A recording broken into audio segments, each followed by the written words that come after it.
Olá, essa apresentação faz parte do Seminário Anual do Programa de Capacitação Institucional, PCI-SENEM, e é referente ao ano de 2020. Meu nome é Amanda Balaciano Carvalhal, sou bolsista PCI-DD do projeto de pesquisa Boas Práticas voltadas ao licenciamento ambiental de instituições de pesquisa, o caso do IRD, orientada pela mestre Sueli da Silva Pérez.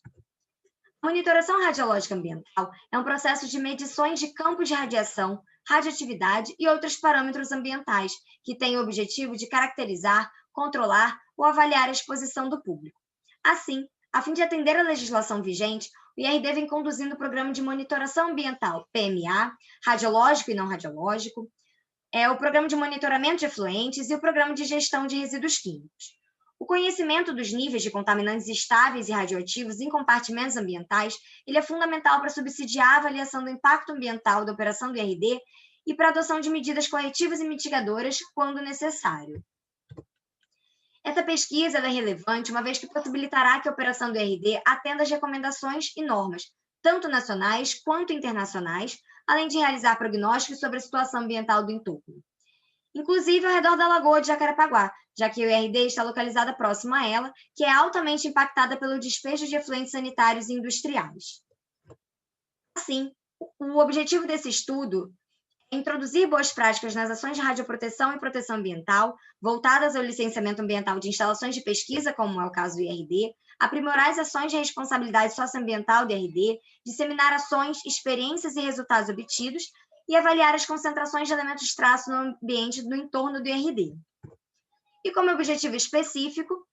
é atualizar os dados ambientais das áreas de influência do IRD, avaliar potenciais impactos ambientais causados pelas atividades do IRD, avaliar e revisar os programas de monitoração ambiental em andamento, mapear os níveis de elementos traço nos compartimentos ambientais do entorno do IRD, investigar tendências sobre a qualidade ambiental dos ecossistemas, assim como fornecer dados para o processo de licenciamento do IRD.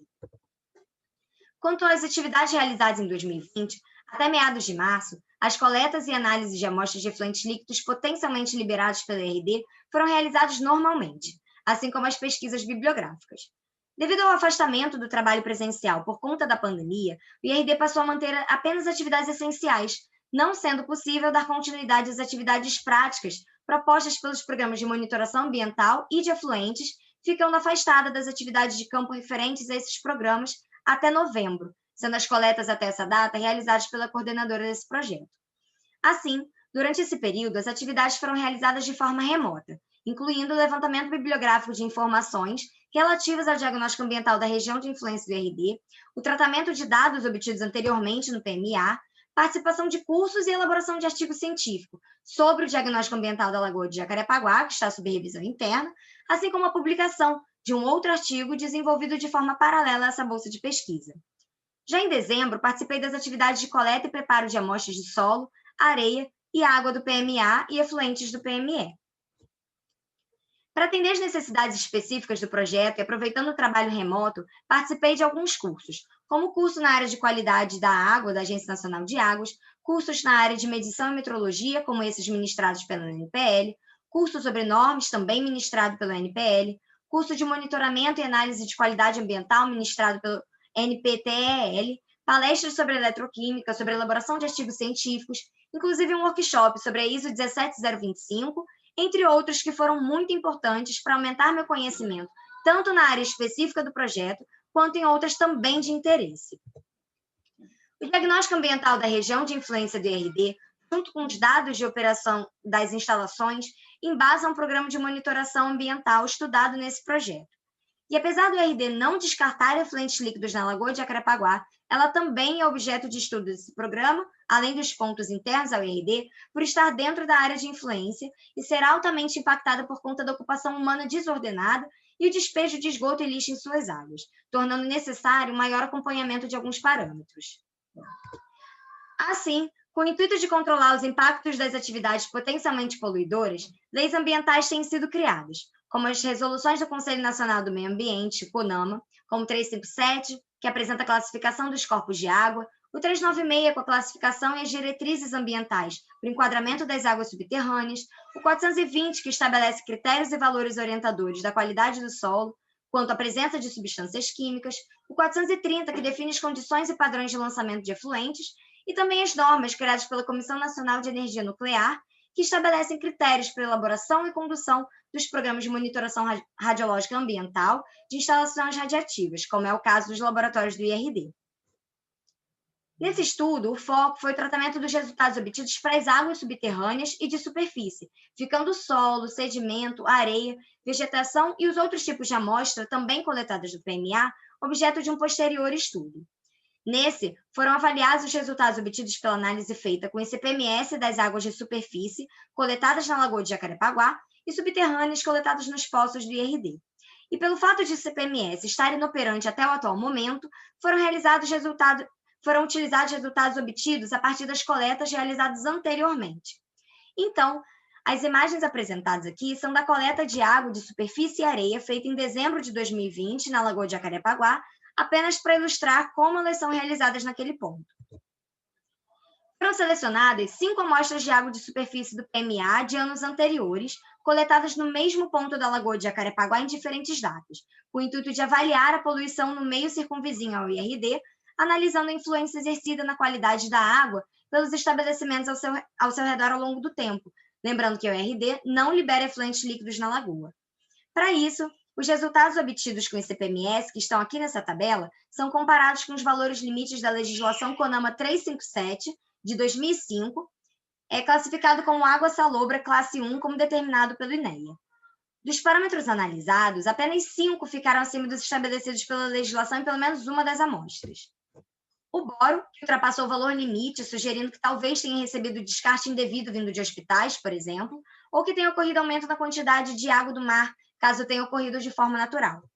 O manganês, que começou a apresentar valores próximos ao limite até ultrapassá-lo de fato em 2016, e isso pode estar relacionado ao crescimento urbano no entorno da lagoa e o aumento do uso de fertilizantes no local.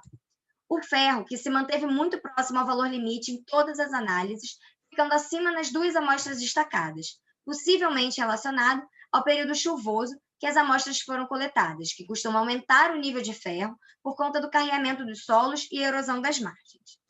O arsênio, que ultrapassou o limite estabelecido em 3 amostras, que podem estar relacionadas à utilização de inseticidas e fertilizantes nos empreendimentos no entorno da lagoa. O selênio, apresentou concentrações muito superiores ao limite, podendo estar relacionado ao descarte inadequado de efluentes das indústrias farmacêuticas que estão presentes no entorno, o que torna essencial a continuação do estudo no local, devido à necessidade de mais dados para um prognóstico adequado sobre suas verdadeiras causas, visto que tem amostras que obtiveram concentrações de selênio em torno de 10 vezes maior que a permitida. Para as coletas de água subterrânea, também foram selecionadas amostras do PMA anteriores a 2020, coletadas de 2 poços localizados dentro da área do IRD, com o intuito de analisar as amostras e determinar a concentração ambiental causada por eventuais efluentes do IRD. E, para isso, os resultados obtidos são comparados com os valores limites apresentados na Resolução CONAMA 396, de 2008. Foram selecionadas 9 amostras, coletadas ao longo do tempo. E dos parâmetros analisados, apenas 3 apresentaram resultados superiores ao valor máximo permitido, VMP, estabelecido pela legislação em pelo menos uma das amostras. O alumínio, que apresentou resultado superior ao VMP para recreação e consumo em apenas uma amostra, tornando a água inadequada para essas práticas. E como as outras amostras apresentaram valores bem abaixo do limite estabelecido, esse resultado possivelmente foi consequência de alguma atividade específica, antrópica ou natural, que não voltou a ocorrer no período avaliado. O manganês, onde 4 das 9 amostras apresentaram resultados acima do VMP, sendo a primeira acima do VMP para recreação, consumo e dessedentação, e as outras 3 apenas para dessedentação. E o ferro, que possui uma situação um pouco mais crítica, que apresentou todas as amostras com valores superiores ao VMP para consumo e recreação, sendo um deles superior ao triplo do permitido. Isso torna necessário um estudo das atividades realizadas naquela região do IRD para encontrar a causa dessas altas concentrações de ferro, sendo possível que elas estejam relacionadas a causas naturais, sendo necessária a avaliação da composição do solo para melhor entendimento e conclusão. Assim, com base nos resultados obtidos, pode-se inferir que a Lagoa de Jacarepaguá já está sendo impactada pela descarga de efluentes residenciais e industriais decorrentes do crescimento rápido e desordenado que ocorre na região, visto que 5 dos parâmetros analisados apresentaram resultados acima do período do permitido pelo CONAMA 357 de 2005 em pelo menos uma das amostras, o que enfatiza a necessidade de continuidade desse estudo no local, visto que o último resultado obtido não foi desse ano, podendo ter ocorrido uma alteração na qualidade da água nesse período de tempo, tornando necessário um estudo ainda mais aprofundado para a realização de um prognóstico mais preciso sobre as possíveis causas dos valores obtidos. O gráfico apresentado, ele mostra as concentrações para cada metal analisado ao longo do tempo, e as linhas em preto são o valor limite determinado pelo CONAMA 357 para cada um deles.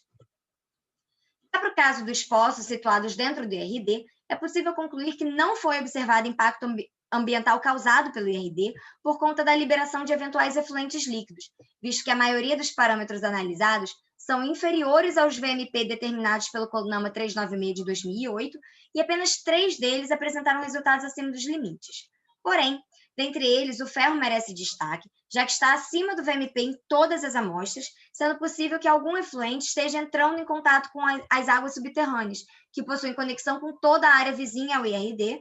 ou talvez esteja relacionada a causas naturais. Um estudo mais aprofundado deve ser feito para obter essa conclusão.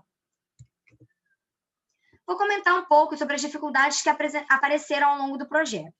Além das mais comuns quando se trabalha de forma remota, como computador próprio para o trabalho, internet boa para as pesquisas e cursos online, que às vezes não foram suficientemente adequados para realizar essas atividades, uma outra análise que dificulta a obtenção dos dados dos programas ambientais mais recentes foi anteriormente a falta de recursos orçamentários para o conserto do ICPMS e agora a lentidão para a realização da contratação do serviço de manutenção corretiva, assim como a falta de um especialista do equipamento, que é utilizado para obter os resultados dos elementos traços estudados nesse projeto. Isso acaba não permitindo o acompanhamento ambiental em tempo real, tornando mais difícil determinar uma linha de tendência e encontrar as causas dos impactos, adiando possíveis discussões sobre ações mitigadoras. E nesse ano atípico, uma outra dificuldade foi a de realizar a coleta de todos os pontos e tipos de amostra do Programa de Monitoração Ambiental. Como bolsista, eu gostaria de mencionar o quanto está sendo importante o desenvolvimento desse trabalho para o meu crescimento pessoal e profissional, e dessa forma, agradeço ao CNPq pela concessão da bolsa, que possibilita o desenvolvimento desse projeto e o aprimoramento da minha formação profissional. A mestre Sueli da Silva Pérez pela coordenação, orientação e dedicação empenhada, e a toda a equipe da Divisão de Radioproteção do IRD pela colaboração. Muito obrigada.